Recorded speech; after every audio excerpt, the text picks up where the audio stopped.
माता पार्वती बड़ भौणी रूपरे माँ समलेई नामरे पूजा पाउचंती ओ अन्य छटी हेले माणिकेश्वरी, पाटनेश्वरी, मेटाकानी, सुरेश्वरी, घंटेश्वरी और चंद्रहासिनी। पुराना समयर कथा। ऐतिहासिक कथा अनुसारे दिने बरगरर राजा बलराम देव सांगरे दुईटी बलवान कुकुर को नहीं शिकार करिबा पाई महानदी तटरे थिबा सिमुली जंगल को जाइथिले। दुईटी कुकुर देखिबाकू सिंह परी। राजा देखिले विपरीत और आश्चर्यकर घटना।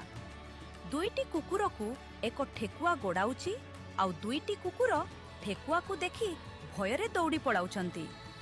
राजा ताहा देखि किछि बुझी पारिले नाही आउ भाबी भाबी सोईगले।